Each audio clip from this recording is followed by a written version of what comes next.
Boa noite. Tivemos uma pequena mudança de planos por aqui. A gente não estava conseguindo abrir a live lá pelo perfil do Pete Hopkins com a Rose. A gente vai tentar agora por esse perfil, pelo meu, pra gente ver se dá certo. Vamos ver se ela aparece aqui. Acho que ela já me chamou aqui.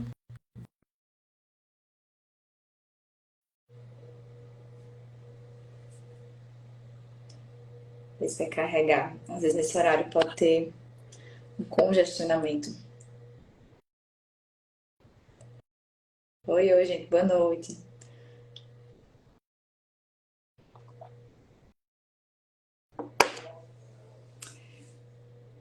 Ver se vai dar certo.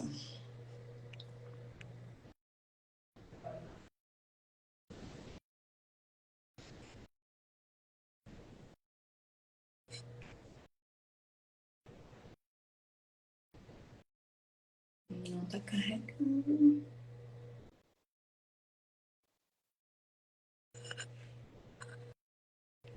Vamos tentar de novo. Boa noite, boa noite. Vamos tentar fazer essa live dar certo.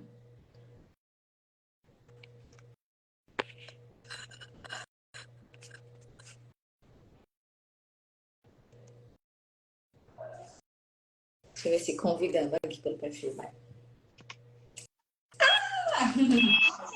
Eu acho que agora foi.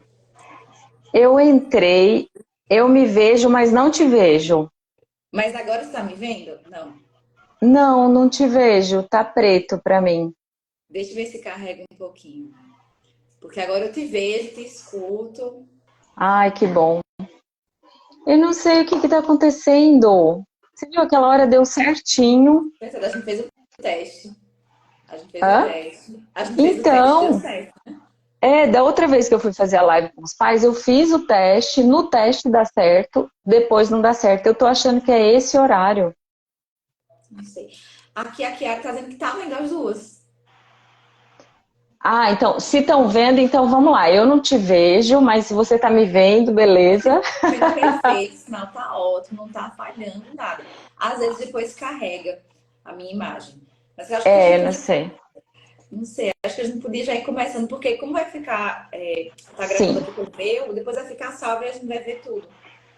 Tá, e aí a gente compartilha ali no Instagram do Pete Hopkins também. Vamos seguir assim. Vamos ver. Que bom que deu certo. Tá todo mundo vendo, Fico. tá todo mundo aqui dizendo que tá normal, que tá vendo as duas, então acho que é só aí, daqui a pouco carrega. Daqui a pouco chega a sua imagem aqui para mim. Tá ótimo, tá Combinado. perfeito. Gente, muito obrigada. Então, vou fazer a introdução aqui, doutor, para a gente começar. Gente, muitíssimo obrigada. Obrigada pela paciência. Desculpa aí pelo imprevisto, mas a vida ao vivo é assim, né, doutora? A É, gente tem que lidar com esses imprevistos aí, essas mudanças toda hora. faz parte. É uma pena que a gente não conseguiu fazer pelo Instagram do Pete Hopkins, mas a gente está conseguindo fazer aqui, muito, muito bom. Então, a gente está fazendo essa live hoje aqui com a doutora Rayana para falar um pouquinho sobre a genética e as características da síndrome de Pitt Hopkins. Hoje é o dia da conscientização da síndrome, então por isso que a gente está fazendo esse movimento e outros movimentos também de fazer uma conscientização, de fazer a divulgação da síndrome, tá? Então, quem tiver um tempinho aí, dá uma conferida lá no Instagram do Pitt Hopkins. A gente também tem o site pitthopkinsbrasil.com.br, que tem mais informações lá também, tá? Eu sou a Rosiane, eu sou mãe da Melina. A Melina tem 5 anos, ela tem a síndrome de Pitt Hopkins, foi diagnosticada em fevereiro de 2020. Lá em fevereiro de 2020, nós fomos a 25ª família a entrar num grupo de WhatsApp aqui do Brasil. Hoje nós estamos com 69 diagnósticos aqui no Brasil, tá?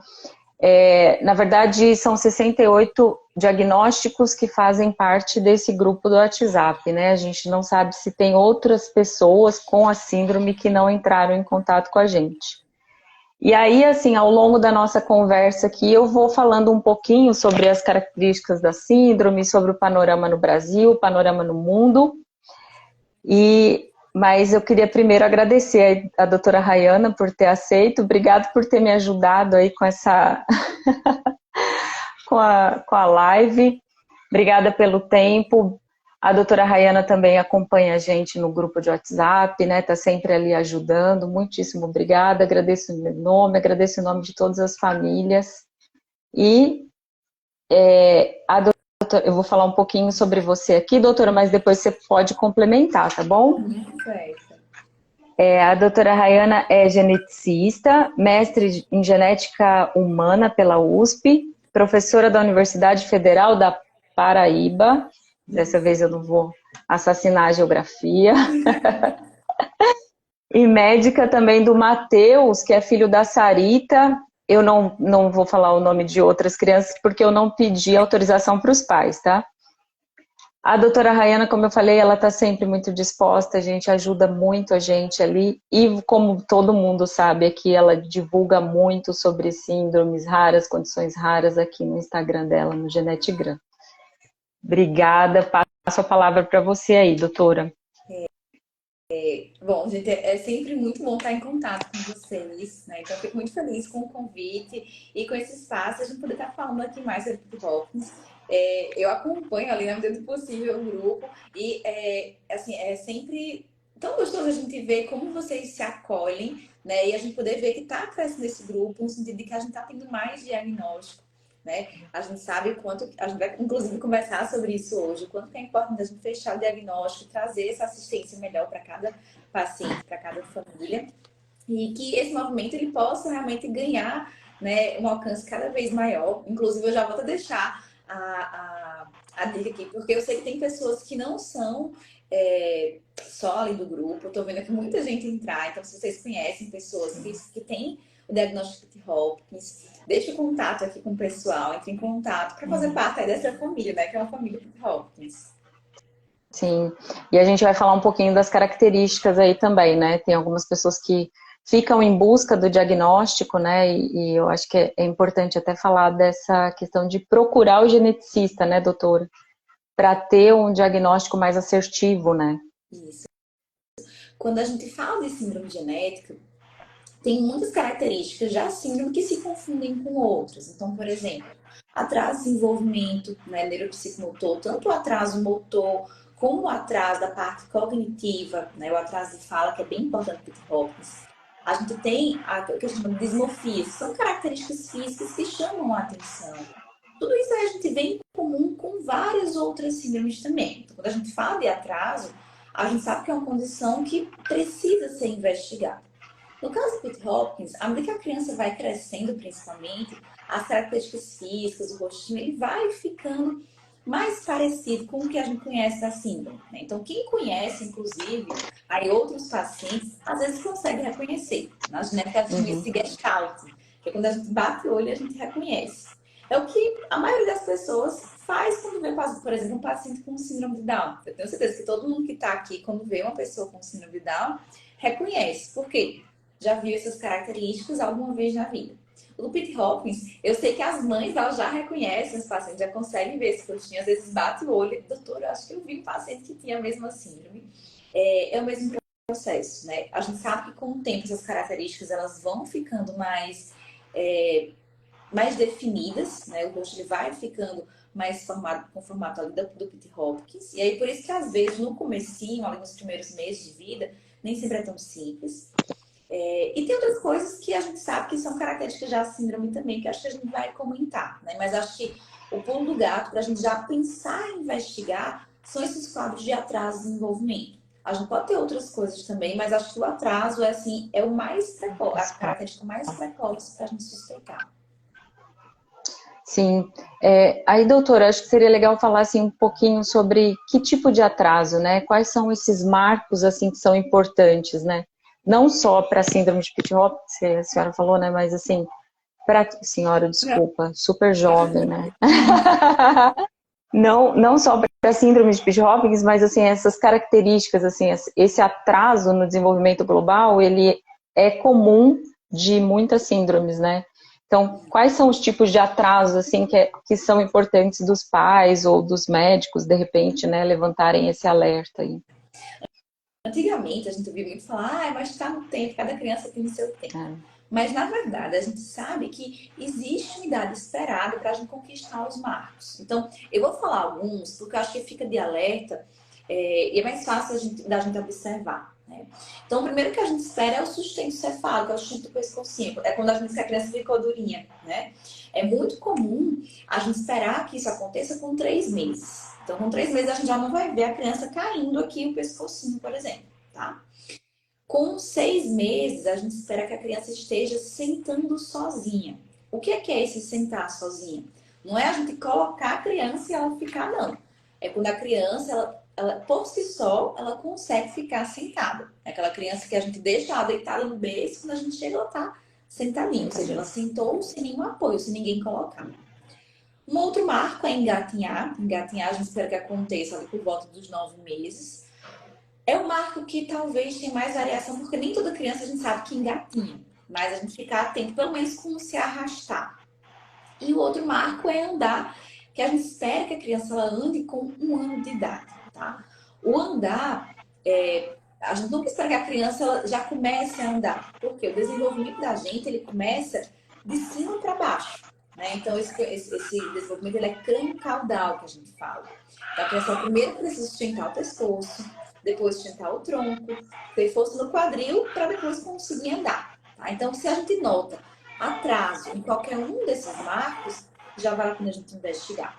No Pitt Hopkins, especificamente, a gente vê um quadro de hipotonia. São crianças que são muito molinhas.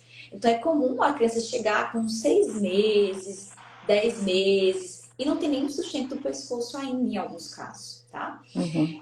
Se acontece, né, uma intervenção precoce, ou seja, se o pediatra, se o médico está acompanhando, coloca para fazer a estimulação, fazer a terapia já desde o começo, bem precoce, isso aí vai passar mais despercebido. A gente consegue fazer com que a criança recupere, na medida do possível, ali alguns marcos, tá? Mas se tem atraso, fazendo fisioterapia ou não, a gente tem que investigar. Acho que esse seria o primeiro, é o ponto mais precoce que a gente receber. É. E o outro... Eu queria só acrescentar, doutora, que sábado a gente fez uma conversa com a linguista, né, que é a Renata Bonotto, e ela falou pra gente também sobre uma questão do marco da fala. Já ia falar isso, esse eu falo da parte Tá. motor. Já ia falar da parte da fala também. Que é o outro que, às vezes, as famílias demoram mais a perceber, porque a gente espera que a criança fale ali com 1 aninho, né? É o esperado, ali falar mamãe, papá, com 1 aninho. Mas antes disso, a gente já consegue perceber alguns atrasos. Por exemplo, a criança não emite nenhum som, ela tem dificuldade de interagir. E a gente sabe que para poder a gente falar, a fala é uma comunicação, né? A gente precisa ter a intenção. Então, se a criança está alheia, se ela não interage, se ela não busca interagir, não procura, às vezes já é um sinal também que denota aí um atraso da fala, da linguagem, digamos assim, né? Uhum. E aí, mais tardiamente, a gente vai esperar que essa fala seja atrasada. E no Pitt Hopkins, especificamente, eu vou sempre tentar puxar para o Pitt Hopkins, para que a gente vê. Sim. É um atraso bem mais notável, né? As crianças têm muito atraso motor, mas o atraso da fala costuma ser mais significativo em alguns casos. Vou trazer o exemplo da minha filha, assim, né? A gente, o sustento do tronco, a gente quase não percebeu, né? Desculpa, do tronco não, do pescoço. Porque ali com 3 meses, aí ela foi sustentar o pescoço, deve ter sido ali com uns 4, então a gente nem percebeu esse atraso, né? A gente foi perceber o atraso com os 6 meses, que foi na hora de sentar. Que daí começou a demorar para sentar, foi quando subiu o alerta, né? E eu acho que isso é o mais comum de acontecer, né? Nos casos do Pitt Hopkins. Isso. Na verdade, não vou te falar nem questão do Pitt Hopkins. Para as síndromes em geral, o pescoço a gente não está notando muito, porque a gente segura ali a criança, ela vai se apoiar. Muito Mas pequenininho, né? Isso, sentar costuma ser mais significativo. Aí as famílias alertam mais, realmente. E aí, doutora, assim, nas questões clínicas, assim, né, do Pitt Hopkins, eu acho que são esses mesmo, né? Assim, eles cursam aí com todas as outras síndromes que apresentam hipotonia, né? A criança vai andar, eu acho que no caso da minha filha, né, dando o exemplo da minha filha, ela foi fazer a transição do deitado para sentado com 1 ano, ela engatinhou com 1 ano e 2 meses, não, engatinhou antes, mas a transição ela conseguiu com 1 ano, foi isso.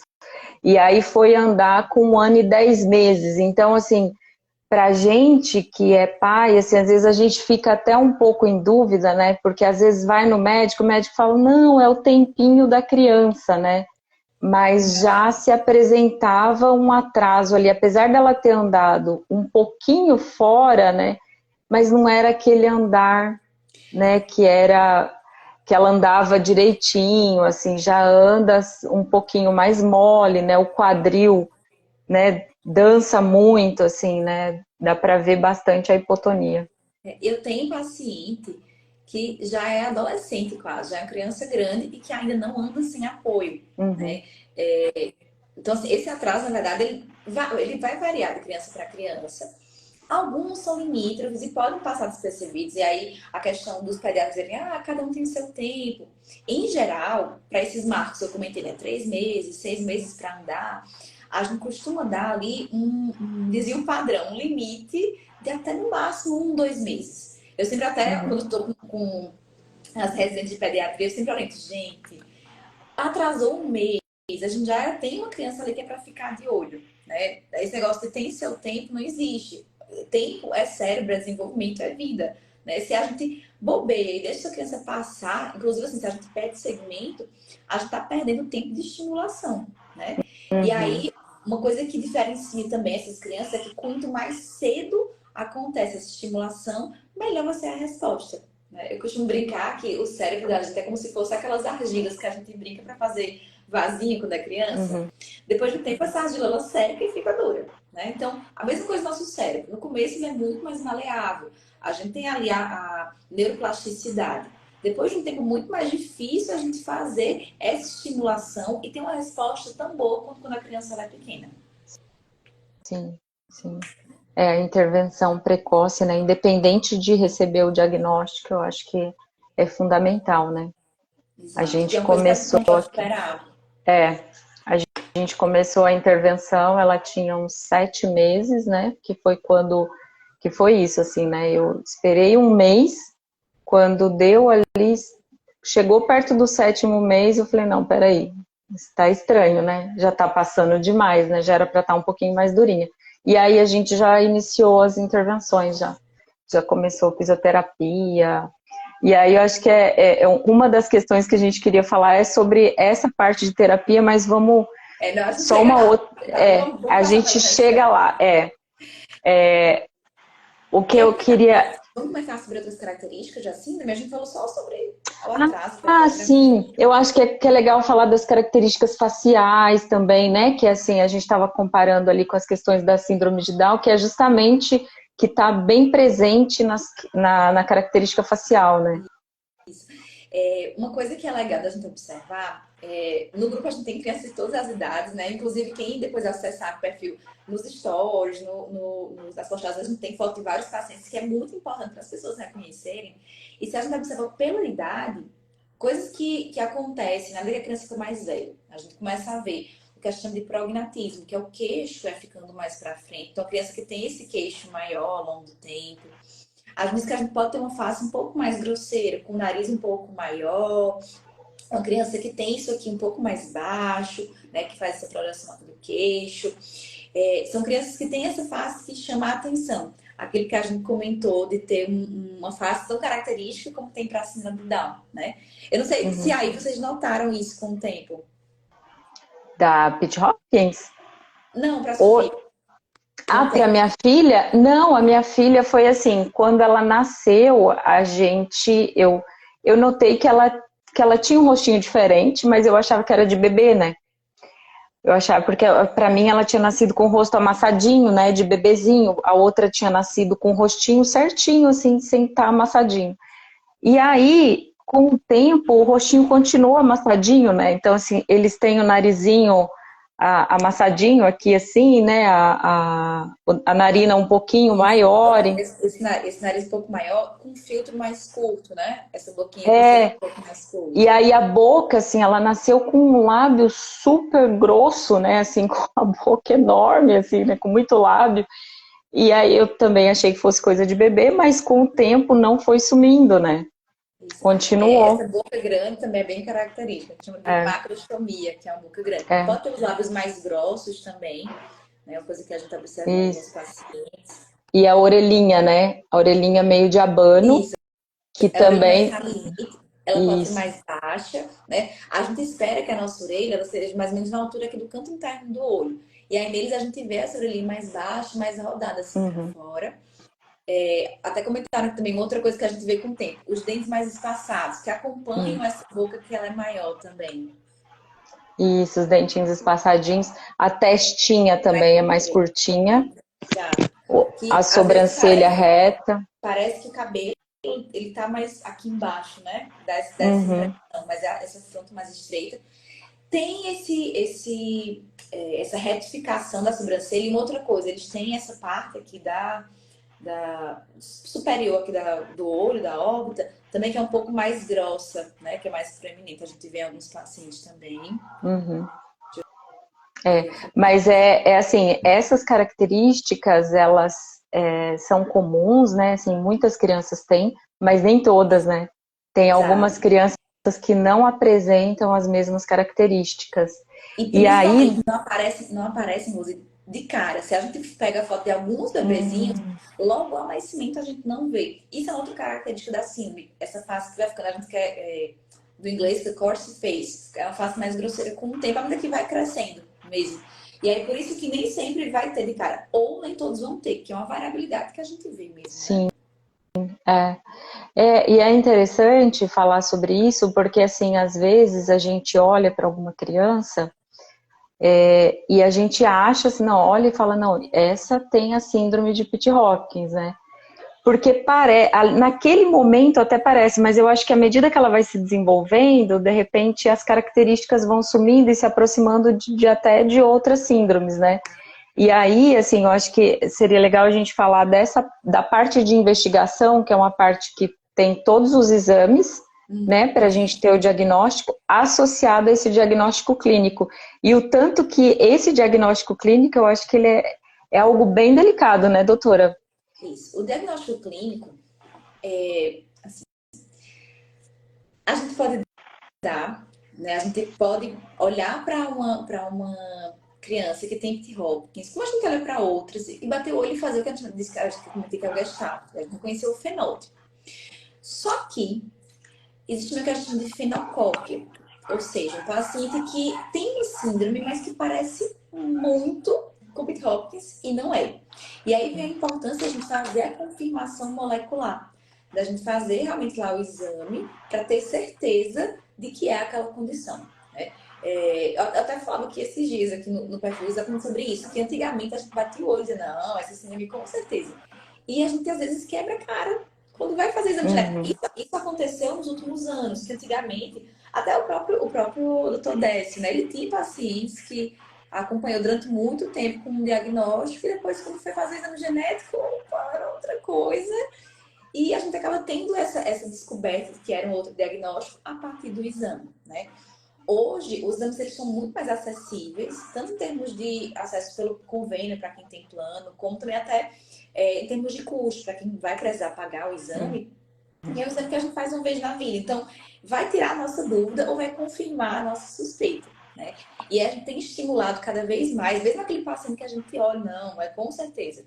A gente tem estimulado a fazer para poder realmente não ter nenhuma dúvida. Principalmente, uma coisa que a gente vai falar no final, que é a questão das terapias específicas, né, de tratamento, de medicação que estão vindo aí. A gente ainda não tem para Pitt-Hopkins, mas dá exemplo de outras condições que a gente tem, saber qual que é a mutação genética, inclusive o tipo, que uhum. aqui a gente vai comentar que tem duas, né, dois tipos,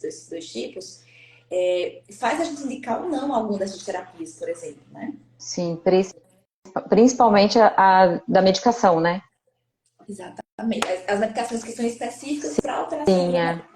Tem algumas que sim. vão servir para um tipo de alteração e para outros não. Isso a gente não sabe, né? Está em estudo, mas Uhum. pode ser que quando chegar isso, né, para o mercado, a gente precise dessa confirmação. E não sei se todos os pacientes vão se beneficiar. Às vezes, a gente vai comentar, acho que isso agora, alguns vão conseguir fazer porque tem a deleção do gene, outros que tem a mutação talvez não, ou o contrário. E aí, por isso que é importante que tenha a confirmação e também as pesquisas para todos os tipos, né? Porque a gente se beneficie todos. Uhum. Sim, com certeza. E aí, doutora, o pessoal sempre pergunta assim, que tipo de exame que a gente faz para ter o diagnóstico da síndrome de Pitt-Hopkins? Vamos lá.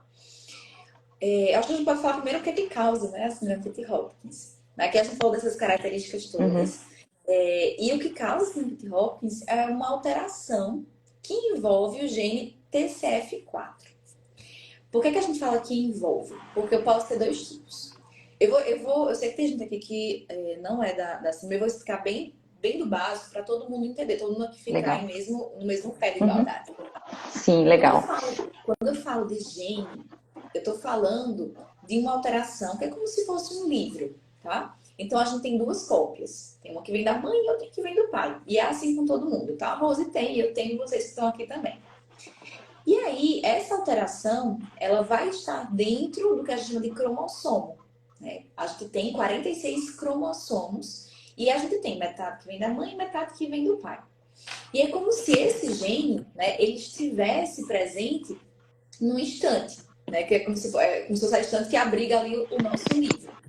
No caso do TCF4, até já colocaram aqui, a gente tem lá no cromossomo 18. Então, é um gene que está contido no cromossomo 18, no braço longo, 18q, na região 21.2. Tá? Então, é uma subbanda. E aí, o que acontece? Eu posso ter uma alteração na sequência desse gene, tá? Que é a questão de mutação de ponto. E aí, para encontrar este tipo de alteração, a gente vai fazer a análise desse gene pelo sequenciamento, que pode ser por um painel de genes, pode ser um sequenciamento direto. Eu tenho certeza, o médico lá acha que é Pitt-Hopkins, ele pode ir direto nesse gene e fazer o sequenciamento desse gene. Ou pelo exame que está sendo cada vez mais comum, acho que a maioria que está no grupo veio, foi pelo exoma, que é quando a gente sequencia e a gente lê todos os nossos genes. Essas técnicas, o painel de genes, o sequenciamento do gene, o exoma, elas encontram principalmente essas alterações de ponto, ou seja, alteração na sequência. Se a gente pensa que o TCF4 é como se fosse lá o livro que eu estava explicando, é como se a gente encontrasse uma alteração em uma das palavrinhas, né? A gente tem uma mutação que envolve uma troca de letras. E aí a gente tem várias que foram descritas já, que podem ser desde alterações missense, ou seja, uma troca de sentido, como se trocasse uma palavra, ou uma missense, ou uma nonsense, que é quando a gente tem uma interrupção ali do gene, é como se fosse um livro que parou na metade. Ou então outros que a gente chama de frame shift, que é uma alteração que muda o sentido dali do meu livro. Todas essas alterações, se elas são classificadas como patogênica, ou seja, alterações que realmente afetam a função desse gene, daí a gente consegue fechar o diagnóstico, tá? Por que é que eu tô ressaltando isso? Porque às vezes a gente encontra, de vez em quando a meninas vem falar comigo aqui, a gente pega exames que até tem uma alteração lá no TCF4, mas que é uma alteração de significado incerto. E aí, quando a gente tem variante de significado incerto, que a gente chama de VUS, isso não vai fechar diagnóstico. Por quê? Porque eu preciso ter certeza que aquilo ali está afetando a função. E aí, existem várias coisas que a gente pode fazer para mudar essa classificação. Tá? Às vezes, pode pedir exame dos pais, por exemplo. Se um dos pais tem essa alteração, então a gente sabe que não é isso. Por quê? Se eu tenho uma alteração no TCF4, eu vou ter quadro clínico. Né? A gente precisa das duas cópias do TCF4 para se formar direitinho. Se uma delas está alterada, a gente vai ter a síndrome. Exatamente, a variante patogênica, exatamente. E aí, por isso que quando a gente pega esses exames, antes a gente dar diagnóstico, antes a gente se preocupar, saber o que aconteceu, a gente precisa ter certeza que bate com o quadro clínico, né? Tem pacientes que até têm com variante de significado incerto, Mas a gente olha para a criança, nem tem nada a ver com Pitt Hopkins, ou então o contrário. Às vezes cai variante simplificada em 7 e a criança realmente parece, né? A gente até reconhece e já imagina que realmente é uma variante que só ela tem. Então, Outro dia a gente teve um caso que foi de variável incerta, a criança parecia Pitt Hopkins, mas não batia o quadro clínico. Aquilo que a gente comentou antes, né? De ter a finocópia, de ser muito parecido e vocês não Sim. Isso é com relação à alteração da sequência. Acontece em 70% dos casos, ou seja, 2/3 das crianças vão ter esse tipo de alteração. Só que 1/3 a gente até pode encontrar pelo exoma, até pode encontrar pelo painel, mas idealmente a gente encontra quando a gente pesquisa a perda desse gene, que é o que a gente chama de microdeleção. Que é isso? Lá no cromossomo 18, vou pegar aqui meu carioca. Lá no cromossomo 18, seria esse cromossomozinho aqui, a gente vai perder um pedacinho desse gene.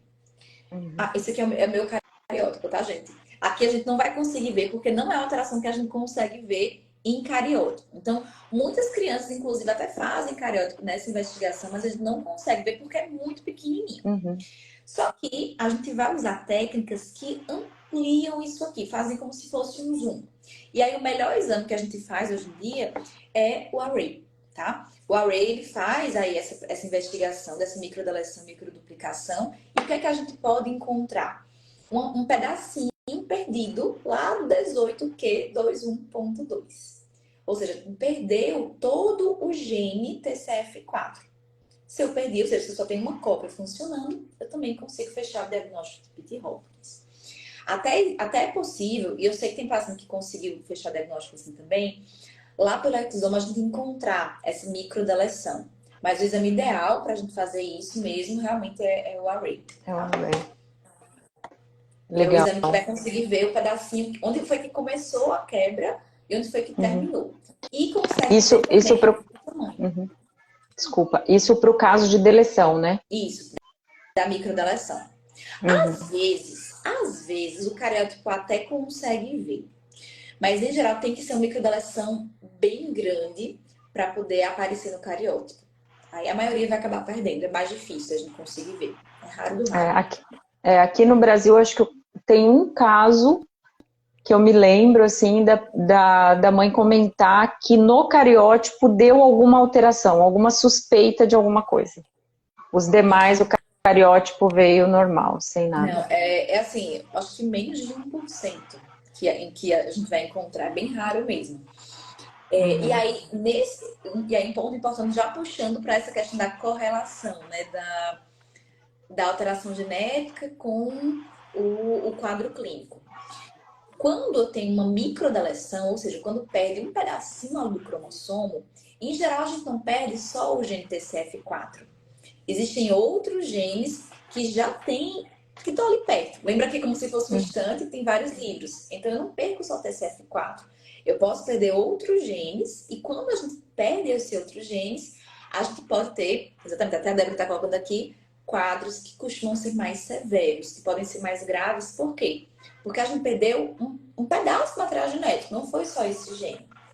Tanto que a gente costuma dizer que são síndromes de deleção de genes contíguos. Ou seja, a gente perdeu ali um conjunto de genes. E aí os quadros podem ser um pouco mais graves, sim. A Juliana está falando aqui que o filho dela já apareceu no cariótipo também. A Juliana é um dos casos que é translocação, doutora. A translocação é uma coisa que pode acontecer. E quem vai ver é o cariótipo. É isso mesmo, né, Juliana? Desculpa. Se a Juliana puder confirmar, eu estou buscando aqui de cabeça, mas eu acho que é isso mesmo, né? Isso é uma coisa que é interessante, que às vezes o cariótipo, ele não necessariamente, acho que até colocou aqui que confirmou pelo array. Às vezes o cariótipo que tem uma translocação, ele pode parecer uma translocação aparentemente equilibrada. O que é que significa isso? Parece que está tudo normal. Só que aí se eu vejo que o paciente ele parece um Pitt Hopkins, ou que eu vejo que o paciente tem alguma coisa, vale a pena fazer o array, porque o cariótipo ele vê que está trocado de lugar, né? O cromossomo 18 com algum outro. Mas nem sempre consegue ver se perdeu, porque é um pedacinho muito pequenininho. E aí, de novo, o array vai ser um exame importante para poder a gente fazer essa validação, né? Que, olha, confirmou que perdeu, realmente. Sim. Mas, Doutora, mas isso é um ponto importante. O array, ele não consegue ver a translocação. E aí, às vezes, a gente vai precisar fazer o cariótipo para poder dizer se foi uma coisa que pode ter sido herdada ou não, por exemplo. entendi. E, doutora, teve uma pergunta aqui lá em cima que perguntou se era hereditário. Tá. Se é... Vamos lá. Eu vou explicar um conceito que às vezes causa confusão, que é a história do genético e o hereditário, tá? Sim. Tudo que é hereditário, ou seja, tudo que a gente herda, vai ser alguma alteração genética.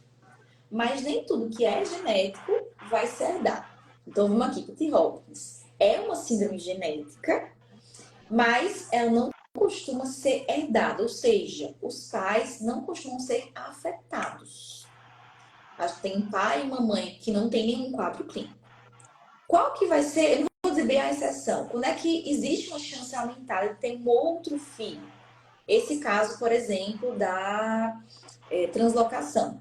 Se um dos pais tem essa translocação envolvendo o gene TCF4, aí a gente sabe que para outros filhos existe uma chance aumentada de ter essa alteração.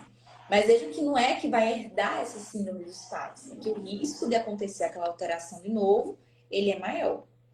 Aí, para poder a gente avaliar esse risco, tem um outro filho afetado, é importante a gente saber qual é a alteração que a criança tem. Qual tipo? Entendi. E, o, e aí, doutora, tem aquele conceito do de novo, né? Que o pessoal sempre também tem essa dúvida, assim, o que significa esse de novo no resultado do exame, né? A esmagadora maioria dos casos vai ser uma alteração de novo. O que é isso? Uma alteração nova, não herdada. Uma alteração que só a criança tem. Às vezes até uma alteração que já foi descrita em outros pacientes, mas naquela criança não veio nem do pai nem da mãe. E muitas vezes isso vem no laudo porque coletou o exame do pai e da mãe e confirmou que realmente não vinha de nenhum deles, né? É aquilo que a gente estava comentando antes. Às vezes a gente pega uma alteração de significado incerto e a mãe tem, ou o pai tem. Ou seja, foi uma alteração herdada. E os pais saudáveis não vão confirmar esse diagnóstico. Entendi. Por Eu isso que tava, é eu importante tava... a gente ter certeza.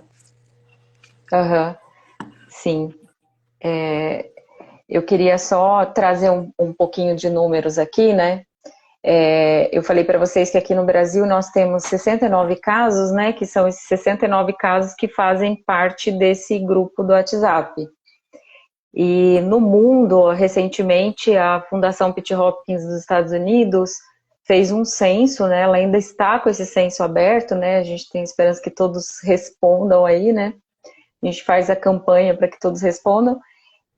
No mundo hoje a gente tem 1.188 casos, tá? Desses 1.188 casos, 44% é de mutação, doutora, 34% é de deleção, 16% eu não sabia dizer, 3% é o caso do Pitt Hopkins Like, né, que eu até comentei com o pessoal do Pitt Hopkins no sábado, que a gente tem um caso de Pitt Hopkins Like no grupo de Pitt Hopkins.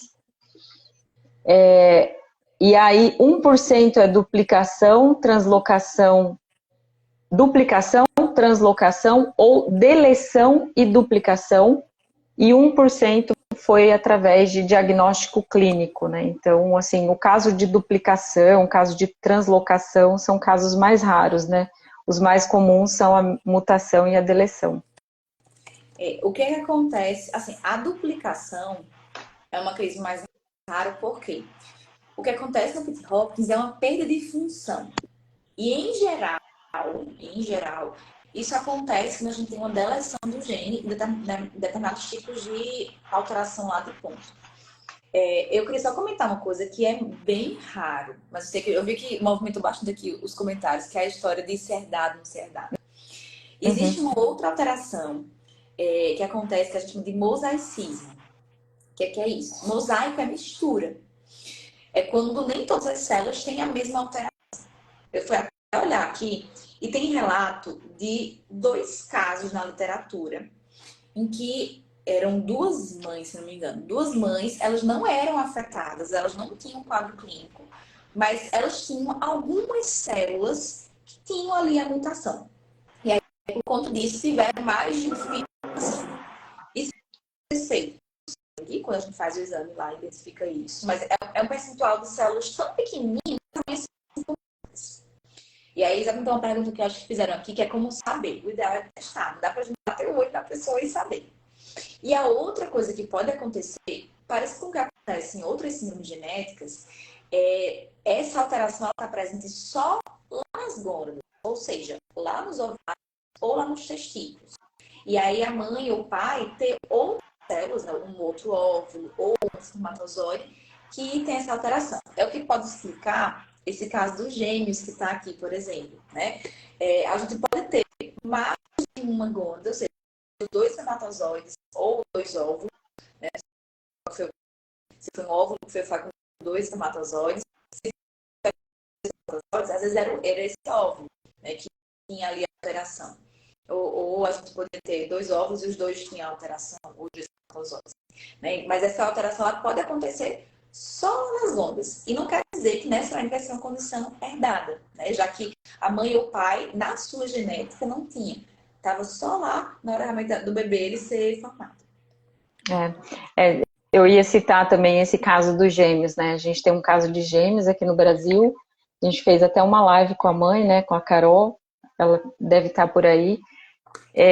Que é um caso raro dentro do raro, né, doutora? Isso. Assim, não é comum, são gêmeos, porque são gêmeos bivitelinos ainda, né? Exatamente.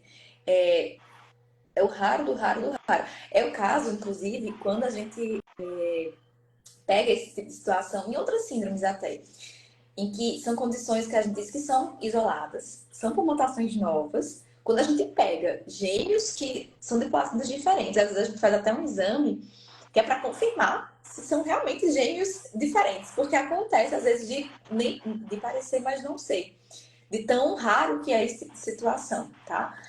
A maioria dos casos, até para orientar aqui o pessoal, a maioria dos casos costuma ser isolado. Então, isso que a gente está comentando aqui dos gêmeos, de a mãe ou o pai ser portador de alguma alteração, é a exceção da exceção. Né? A esmagadora maioria são casos isolados, realmente.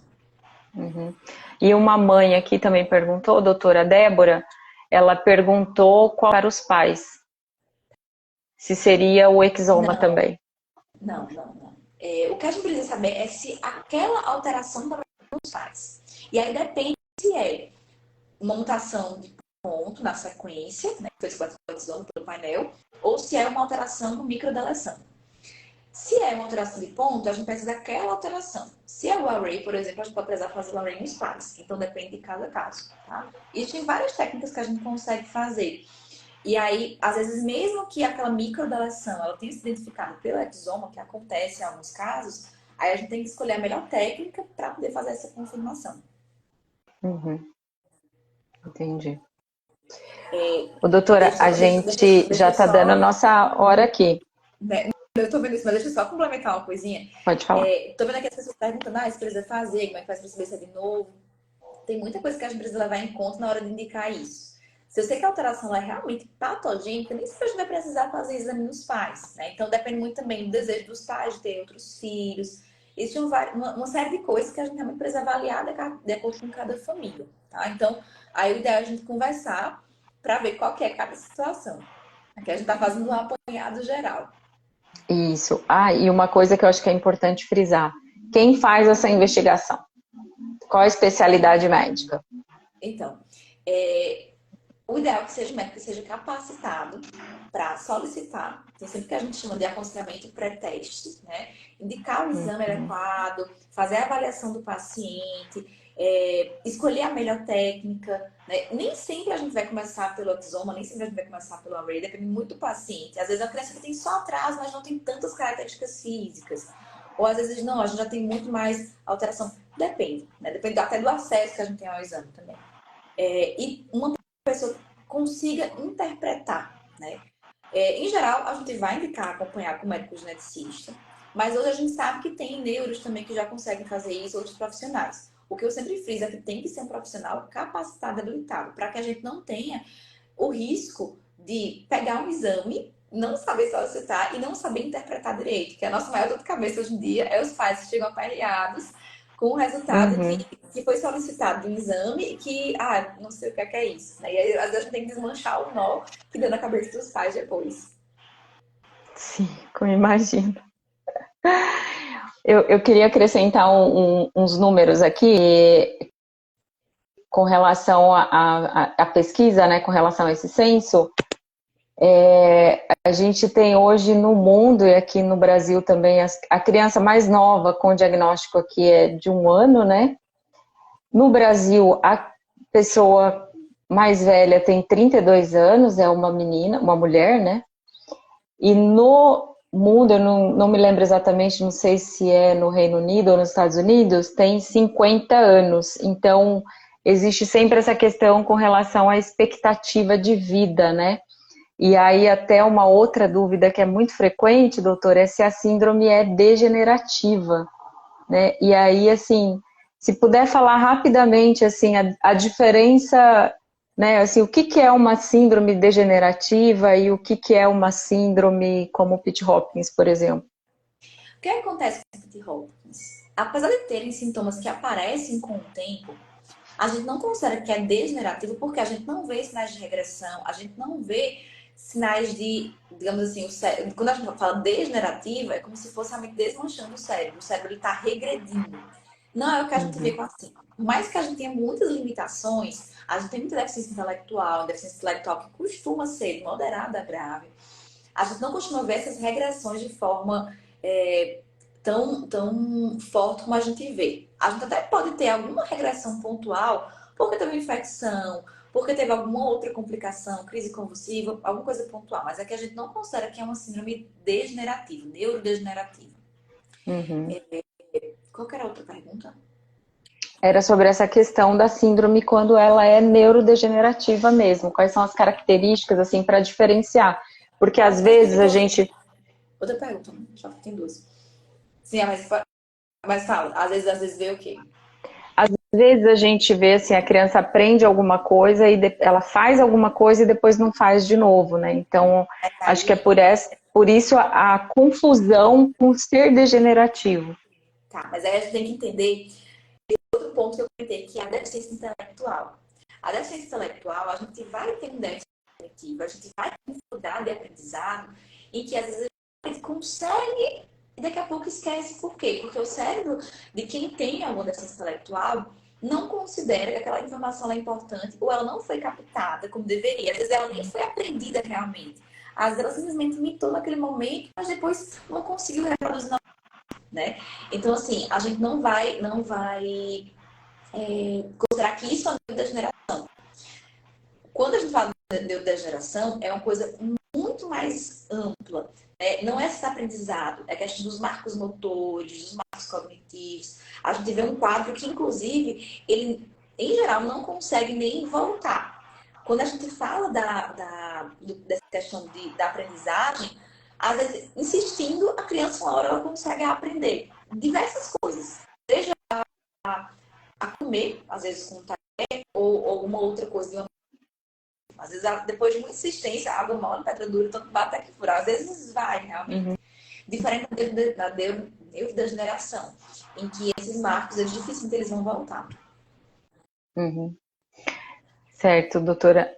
Deixa eu só ver aqui. Então, A essa outra pergunta, impressão lembrei, de é que a questão temos. da não, expectativa de vida, que a gente começou a comentar. A Isso, expectativa, é. a expectativa de vida, gente, a gente simplesmente não tem como prever. Porque a gente está começando a conhecer esses pacientes.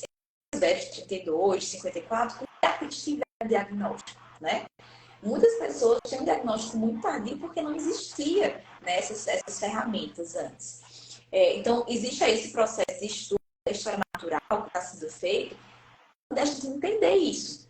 A gente não sabe nem do que é que tanto que os pacientes morrem. Às vezes eles têm expectativa de vida, que é o que acontece, inclusive, em outras síndromes, que ela não é tão menor.